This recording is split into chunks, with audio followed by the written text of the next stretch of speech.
الشيطان الرجيم بسم الله الرحمن الرحيم وإن كان أصحاب الأيكة لظالمين فانتقمنا منهم وإنهما لبإمام مبين ولقد كذب أصحاب الحجر المرسلين وآتيناهم آياتنا فكانوا عنها معرضين وكانوا ينحتون من الجبال بيوتا آمنين فأخذتهم الصيحة مصبحين فما أغنى عنهم ما كانوا يكسبون وما خلقنا السماوات والأرض وما بينهما إلا بالحق وإن الساعة لآتية فاصفح الصفح الجميل إن ربك هو الخلاق العليم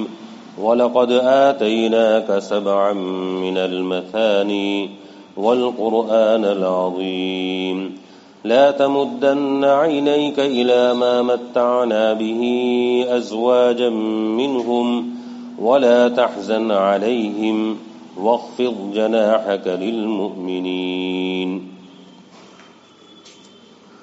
اللہ جل شانہ نے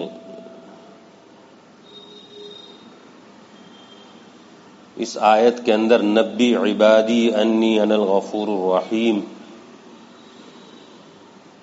اس میں ارشاد فرمایا کہ میرے بندوں کو بتلا دو کہ میں بڑا بخشنے والا رحم کرنے والا ہوں، اور یہ بھی بتلا دو کہ میرا عذاب دردناک عذاب ہے۔ چنانچہ جو لوگ اللہ کی اطاعت و فرما برداری کرتے ہیں، اللہ پر ایمان رکھتے ہیں، اللہ تعالیٰ ان کے ساتھ بخشش کا رحم کا معاملہ فرمائیں گے، اور جو لوگ کفر میں شرک میں مبتلا ہوتے ہیں اور نبی کی باتوں کو جھٹلاتے ہیں، ان کی رسالت کا انکار کرتے ہیں، تو ان کے لیے دردناک عذاب ہے۔ اور اس کی ایک مثال قوم لوط کی بیان ہوئی تھی، دوسری مثال یہاں پر بیان کی جا رہی ہے۔ اللہ تعالیٰ فرماتے ہیں کہ ایکا والے بڑے ظالم تھے۔ ایکا والے، ایکا کے معنی آتے ہیں گھنے جنگل کے۔ یہ حضرت شعیب علیہ السلام کی قوم تھی جو مدین شہر کے اندر رہتی تھی، لیکن مدین کے ایک طرف بڑا گھنا جنگل تھا، اس لیے ان کو جہاں اصحاب مدین کہتے ہیں وہیں ان کو اصحاب ایکا بھی کہتے ہیں، کہ ایکا کے رہنے والے بڑے ظالم تھے۔ اللہ تعالیٰ نے ان کی ہدایت کے لیے حضرت شعیب علیہ السلام کو نبی بنا کر بھیجا تھا۔ یہ قوم شرک کے اندر مبتلا تھی، بت پرستی کے اندر مبتلا تھی، اور ناپ تول کے اندر بھی کمی کیا کرتی تھی، لوگوں کا حق پورا نہیں دیتی تھی۔ تو حضرت شعیب علیہ السلام نے ان کو سمجھایا کہ تم صرف ایک اللہ کی عبادت کرو، توحید کی دعوت دی، اور میں اللہ کا رسول ہوں، مجھے اللہ کا رسول تسلیم کرو اور میری اطاعت کرو۔ لیکن ان لوگوں نے حضرت شعیب علیہ السلام کی بات کو نہیں مانا، اس لیے اللہ تعالیٰ فرماتے ہیں کہ یہ بڑے ظالم تھے۔ جب انہوں نے حضرت شعیب علیہ السلام کی بات کو نہیں مانا تو اللہ تعالیٰ نے پھر ان کو عذاب کے اندر پکڑا کہ سخت گرمی کے اندر مبتلا ہو گئے۔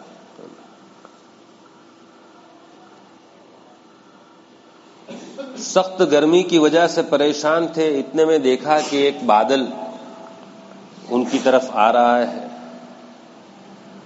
تو وہ سمجھے کہ اس سے بارش برسے گی، سب اس کی طرف دوڑے اور بادل کے نیچے جمع ہو گئے۔ تو وہ بادل برسا لیکن آگ برسا، آگ کی بارش ہوئی جس کی وجہ سے سب ختم ہو گئے، جس کو اللہ نے فرمایا فانتقمنا منہم، ہم نے ان سے بدلہ لے لیا۔ یہ واقعہ بیان کر کے یہ بھی بتلانا ہے کہ اللہ کا عذاب دیکھو کتنا سخت ہے، اور کفار مکہ کو جتنے لوگ بھی اللہ کی وحدانیت کو تسلیم نہیں کرتے، توحید کے قائل نہیں، بت پرستی کے اندر مبتلا ہیں، ان کے لیے اس میں سبق ہے کہ اللہ تعالیٰ نے ان کی بت پرستی کی وجہ سے اور نبی کو جھٹلانے کی وجہ سے اللہ نے ان کو کیسا ہلاک کیا۔ تو مکہ والوں سے کہا جا رہا ہے کہ تم اس سے عبرت لو کہ تم بھی وہی کام کر رہے ہو جو انہوں نے کیا تھا، تم بھی بت پرستی میں مبتلا ہو، اور تم بھی اپنے وقت کے نبی محمد صلی اللہ علیہ وسلم کو جھٹلا رہے ہو۔ اللہ تعالیٰ فرماتے ہیں وَإِنَّهُمَا لَبِإِمَامٍ مُبِينٍ، یہ دونوں بستیاں، قوم لوط کی بستی اور ایسے ہی قوم شعیب، اصحاب ایکہ جہاں رہتے تھے، یہ دونوں بستیاں اللہ تعالیٰ فرماتے ہیں کہ کھلی سڑک پر واقع ہے، کہ تم مکہ سے سفر کرتے ہو شام کا تجارت کے لیے، تو یہ دونوں بستیاں بالکل سڑک پر، کہیں ادھر ادھر گلی کوچوں میں جانے کی ضرورت نہیں ہے، جو سڑک جاتی ہے جس سے قافلے گزرتے ہیں یہ دونوں بستیاں آتی ہیں، تم دیکھ سکتے ہو کہ ان کے اوپر اللہ کا عذاب آیا اور وہ ہلاک ہوئے، تم اس سے عبرت لو۔ وَإِنَّهُمَا لَبِإِمَامٍ مُبِينٍ، اور بے شک یہ دونوں بستیاں کھلے راستے کے اوپر ہیں، بالکل صاف اور کھلے راستے پر ہیں، تم ان کو دیکھ لو اور اس سے عبرت لو۔ تیسری مثال کہ اللہ تعالیٰ کا عذاب بڑا سخت ہے، اس کے لیے اصحاب حجر کا اللہ تعالیٰ واقعہ بیان فرماتے ہیں۔ وَلَقَدْ كَذَّبَ أَصْحَابُ الْحِجْرِ الْمُرْسَلِينَ، اللہ تعالیٰ فرماتے ہیں کہ حجر والوں نے رسولوں کو جھٹلایا۔ حجر یہ بھی جگہ کا نام ہے، یہ بھی مکہ سے شام جاتے ہوئے یہ بستی پڑتی ہے۔ پہلے یہی بستی آتی ہے، اس کے بعد پھر مدین آتا ہے، اور اس کے بعد قوم لوط جہاں آباد تھی وہ بستی آتی ہے شام جاتے ہوئے۔ تو حجر والے یہی جن کو قوم سمود کہا جاتا ہے، ان کی طرف اللہ تعالیٰ نے حضرت صالح علیہ السلام کو نبی بنا کر بھیجا۔ یہ قوم بھی اصحاب حجر، یہ بھی بت پرستی کے اندر مبتلا تھی، اور ان کے نبی حضرت صالح علیہ السلام کو انہوں نے جھٹلایا، ان کی رسالت کا انکار کیا تھا۔ حضرت صالح علیہ السلام بہت ہی اچھے انداز سے بات کرنے والے تھے، ان کی نصیحتیں دل نشیں تھی، دل میں بیٹھ جانے والی نصیحتیں تھیں، بات کا انداز بہت نرالا تھا، اور بہت پیاری اور اچھی اچھی باتیں، نصیحت کی باتیں ان کے سامنے کرتے تھے، لیکن انہوں نے حضرت صالح علیہ السلام کو بھی نہیں مانا، جھٹلایا کہ آپ کوئی رسول نہیں۔ تو حضرت صالح علیہ السلام نے جب ان کے سامنے توحید کی اور رسالت کی، آخرت کی باتیں کی، تو انہوں نے کہا کہ آپ کوئی نشانی اگر بتلاؤ تو ہم مانیں، آپ کے نبی ہونے پر کوئی نشانی، کوئی معجزہ ہونا چاہیے۔ تو حضرت صالح علیہ السلام نے پوچھا تم کون سی نشانی مانگتے ہو، کون سی نشانی طلب کرتے ہو؟ تو انہوں نے کہا کہ یہ پہاڑ جو ہے، یہ چٹان جو ہے، اس میں سے آپ اونٹنی کو نکالیں۔ اب ظاہر ہے کہ بالکل عادت کے خلاف یہ بات ہے. ایسا انہوں نے مطالبہ کیا کہ آپ اگر اللہ کے رسول ہیں تو یہ کام کر دکھائیں. حضرت صالح علیہ السلام نے اللہ تعالیٰ سے دعا کی تو اللہ تعالیٰ نے چٹان میں سے جیسی وہ اونٹنی چاہتے تھے اللہ تعالیٰ نے ظاہر کر دی. لیکن اس کے باوجود بھی انہوں نے حضرت صالح علیہ السلام کو نہیں مانا، ان کی رسالت کو نہیں مانا، ان کی نبوت کو نہیں مانا، جھٹلایا. جس کو اللہ تعالیٰ فرماتے ہیں وَلَقَدْ كَذَّبَ أَصْحَابُ الْحِجْرِ الْمُرْسَلِينَ، ہجر والوں نے یعنی قوم سمود نے رسولوں کو جھٹلایا. حضرت صالح علیہ السلام ایک ہی پیغمبر ان کی طرف مبعوث ہوئے تھے، لیکن اللہ تعالیٰ فرماتے ہیں کہ سب رسولوں کو جھٹلایا. کیونکہ ایک رسول کا انکار ایسا ہی ہے گویا تمام رسولوں کو انکار کرنا. کیونکہ ہر رسول اور پیغمبر کی اصل جو دعوت ہے وہ توحید کی ہے. توحید کی دعوت میں سب انبیاء مشترک ہیں، ایک ہی ہیں. اب اگر کوئی ایک نبی کی دعوت کو قبول نہ کرے، انکار کرے، تو یہ ایسا ہی ہے گویا تمام نبیوں کی بات کو اس نے انکار کیا. اس لیے مرسلین جمع کا صیغہ لائے کہ سب رسولوں کو جھٹلایا. اللہ تعالیٰ فرماتے ہیں وَآتَيْنَاهُمْ آيَاتِنَا، ہم نے ان کو ہماری نشانیاں بھی بتلائی، ہماری نشانیاں بھی ہم نے ان کو دی.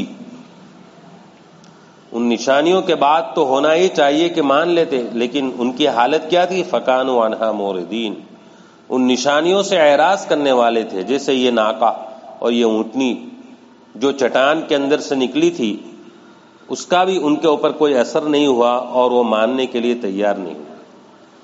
ان کو گمن اور غرور اپنی صناعی پر تھا کہ بڑے ماہر کاریگر تھے. یہاں تک کہ پہاڑوں کو تراش کر اس میں گھر بناتے تھے. کہتے تھے کہ اس طرح باہر مکان بناتے ہیں، زلزلہ آتا ہے، دیواریں گر جاتی ہیں، چھت گر جاتی ہے، تو ہم کیوں نہ پہاڑ کے اندر پہاڑوں کو تراش کر اس میں گھر بنا لیں، تو وہاں تو کوئی زلزلہ اثر ہی نہیں کر سکتا. گویا ان کا خیال یہ تھا کہ پہاڑ کے اندر تراش کر اگر ہم گھر بنا لیں گے تو وہاں کوئی آفت نہیں آ سکتی. وَكَانُوا يَنْحِتُونَ مِنَ الْجِبَالِ بُيُوتًا آمِنِينَ، اور وہ پہاڑوں سے گھروں کو تراشتے تھے، گھر بناتے تھے امن اور اطمینان سے رہنے کے لیے. ان کا خیال یہ تھا کہ یہاں تو کوئی آفت نہیں آ سکتی. لیکن جب انہوں نے اپنے وقت کے نبی کی بات نہیں مانی، ایمان نہیں لائے، بت پرستی سے توبہ نہیں کی، توحید کے قائل نہیں ہوئے، تو پھر اللہ کا عذاب آیا. فَأَخَذَتْهُمُ الصَّيْحَةُ مُصْبِحِينَ، ایک سخت آواز نے صبح کے وقت ان کو پکڑ لیا.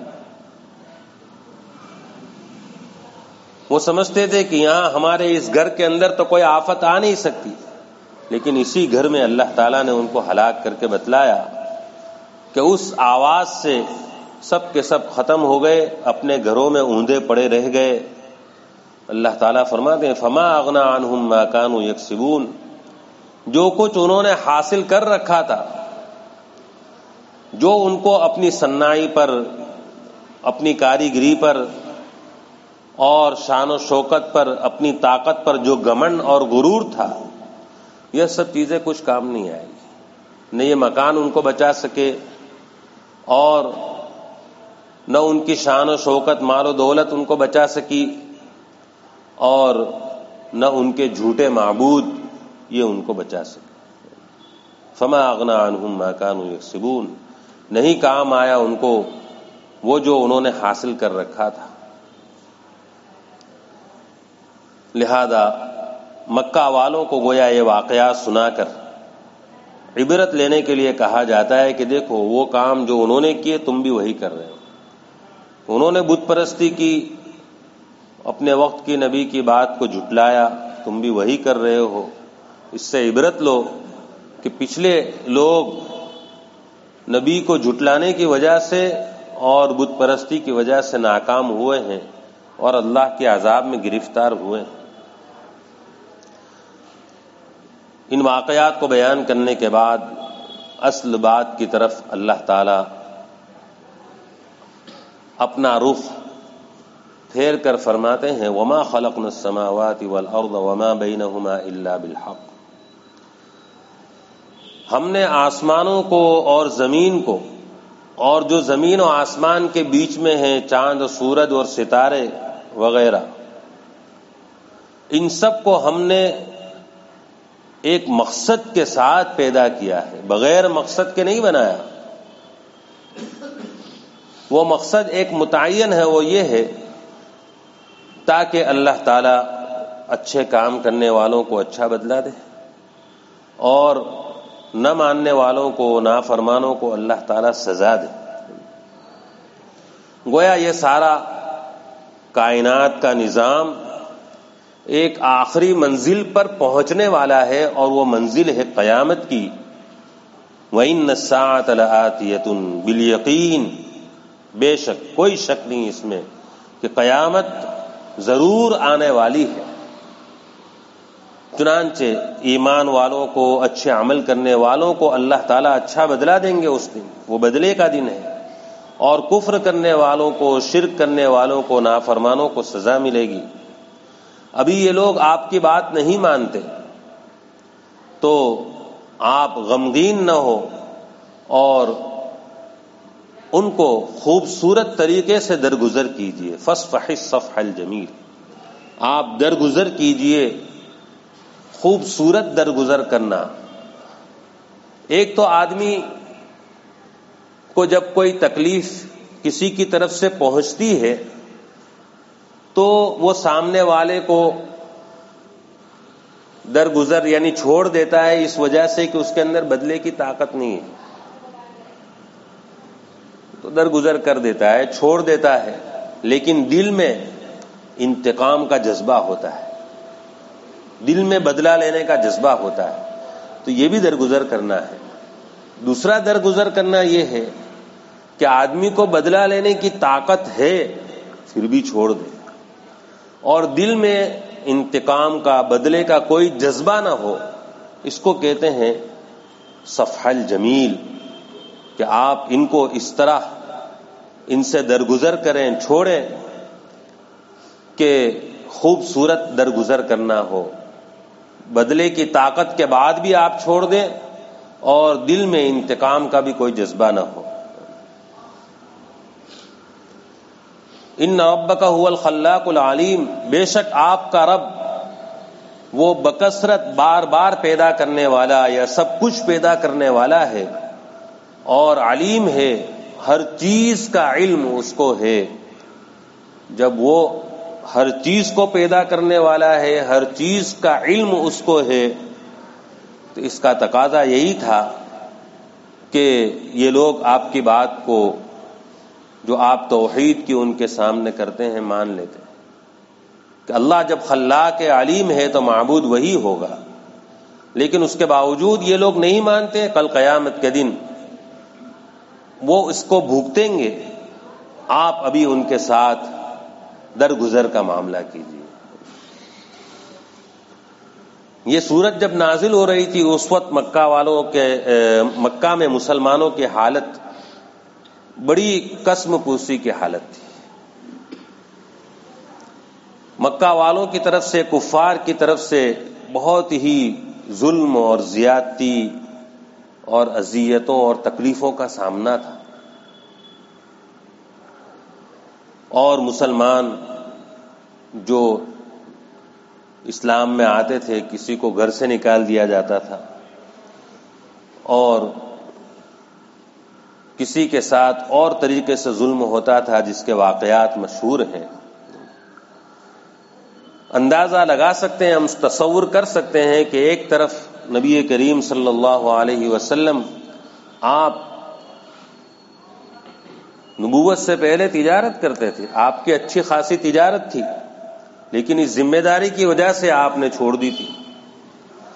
حضرت خدیجہ رضی اللہ تعالیٰ عنہا مالدار تھیں، آپ کی زوج مطہرہ، ان کا سرمایہ بھی ختم ہو چکا تھا، بڑی مالدار تھیں، لیکن استعمال ہوتے ہوتے ان کا سرمایہ بھی ختم ہو چکا، تو خود آپ پر بھی بڑی تنگی، مسلمان بھی بڑے تنگ حال اور پریشانی کے عالم میں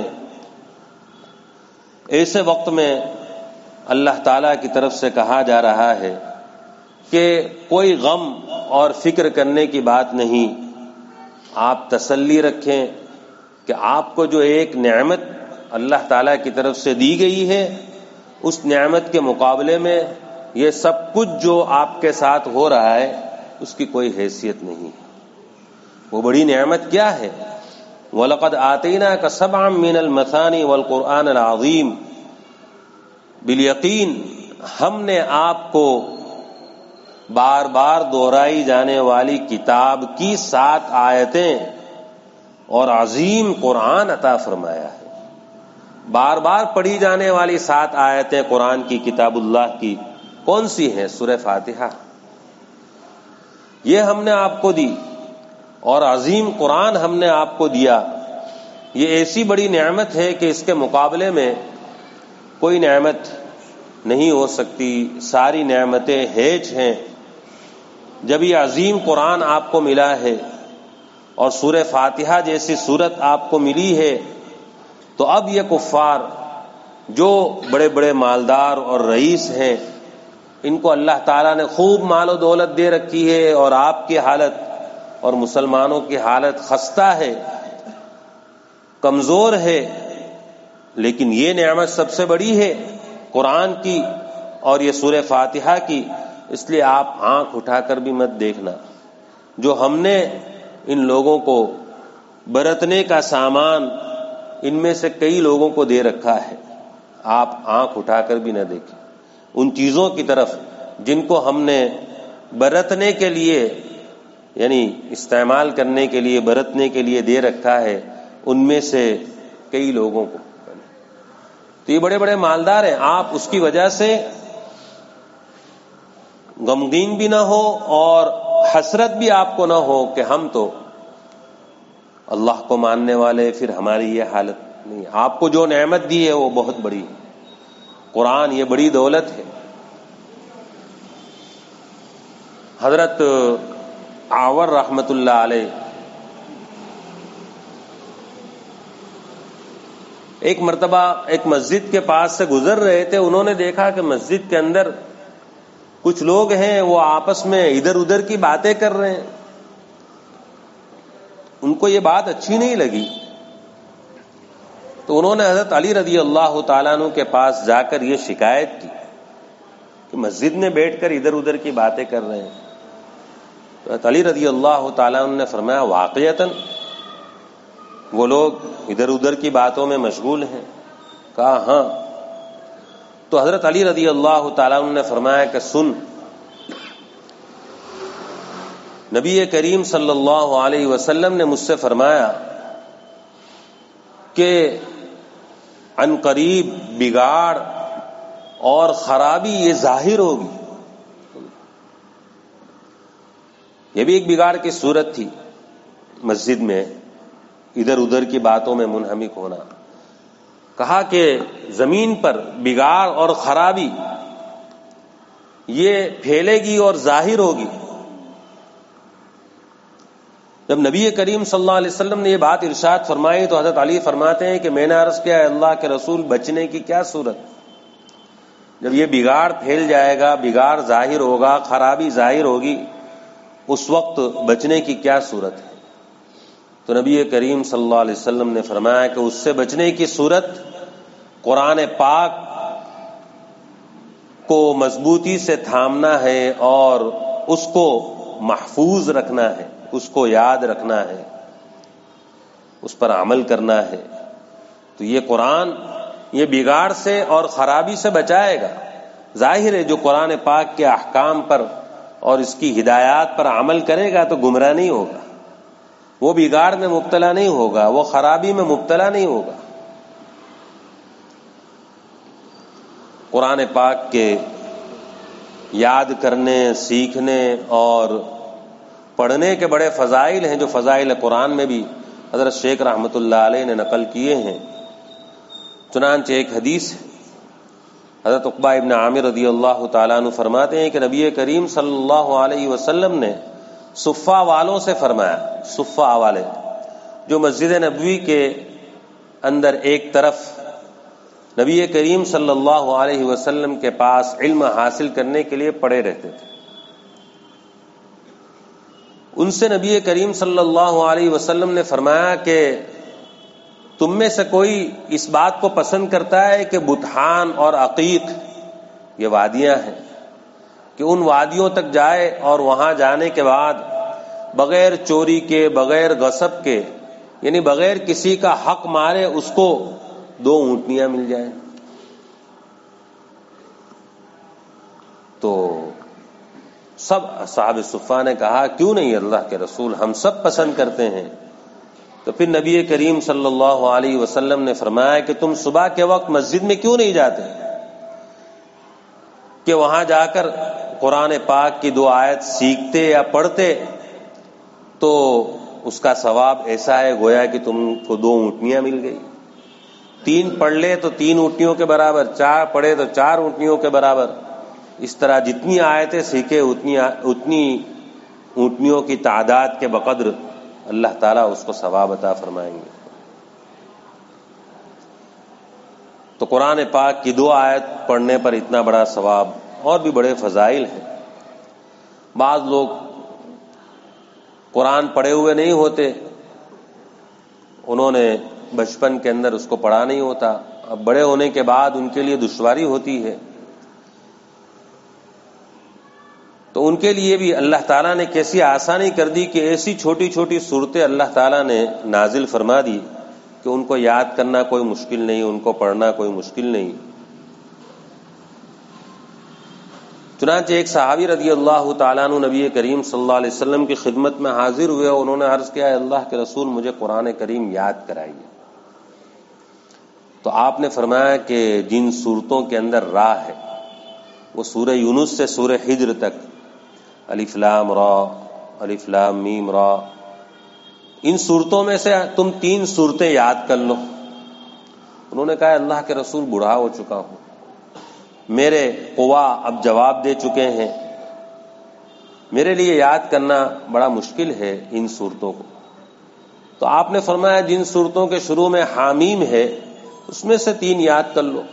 انہوں نے وہی جواب دہرایا کہ یہ بڑی صورتوں کا یاد کرنا تو بڑا مشکل ہے، مجھے کوئی ایسی صورت آپ یاد کرا دیجئے جو جامع ہو اور جس کو میں آسانی سے یاد کر سکوں، پڑھ سکوں. تو پھر نبی کریم صلی اللہ علیہ وسلم نے سورہ زلزال بتلائی، اذا زلزلت الارض زلزالها. تو وہ کہنے لگے صحابی کہ میں اس کو برابر اچھی طرح یاد رکھوں گا، ذرہ برابر بھی اس میں کوئی چیز بڑھاؤں گا نہیں، یعنی بالکل جیسا آپ نے بتایا اسی طرح میں پڑھوں گا، یاد کروں گا. تو آپ نے فرمایا کہ یہ معمولی آدمی لیکن کامیاب ہو گیا. تو ایک چھوٹی سی صورت آدمی یاد کر لے تو اس پر اللہ تعالیٰ کی طرف سے اتنا بڑا انعام ہے کہ آپ فرماتے ہیں وہ کامیاب ہو گیا. تو کوئی پورا قرآن یاد کر لے تو کتنا بڑا اس کو اجر اللہ تعالیٰ عطا فرمائیں گے. تو قرآن عظیم یہ بڑی دولت ہے، اور اس میں بھی پھر سورہ فاتحہ جس کو اللہ تعالیٰ فرماتے ہیں کہ بار بار دہرائی جانے والی یہ 7 آیتیں ہیں، بار بار دہرائی جانے والی کتاب کی 7 آیتیں. قرآن پاک بار بار پڑھا جانے والا ہے، اس کی یہ 7 آیتیں، یا یہ کہ قرآن پاک کی یہ 7 آیتیں جو بار بار پڑھی جاتی ہیں، جیسے نماز میں ہر رکعت میں پڑھی جاتی ہے، بار بار پڑھی جاتی ہے. تو یہ سورہ فاتحہ یہ بھی بڑی عظیم دولت ہے اور بڑی نعمت ہے، مستقل اس کے بھی بڑے فضائل ہیں. انشاءاللہ آئندہ مجلس کے اندر اس کو بتلایا جائے گا. اللہ تعالیٰ آگے فرماتے ہیں وَلَا تَحْزَنْ عَلَيْهِمْ، اور آپ ان پر نہ کوڑیں، نہ غم کریں، اور آپ اپنے پر کو، اپنے بازو کو، اور آپ اپنے بازو کو ایمان والوں کے لیے بچھا دیجئے. یہ ایمان والے جو آپ پر ایمان لے آئے ہیں، یہ اپنا بازو ان کے سامنے آپ جھکا دیں. یہ کفار جو آپ کی بات کو نہیں مانتے ان پر آپ غم نہ کریں، ان سے آپ نہ کوڑیں اور غمگین نہ ہو. یہ ایمان والے ہیں، آپ ان کے پاس بیٹھیں، اور ان سے آپ کا ملنا جلنا ہو.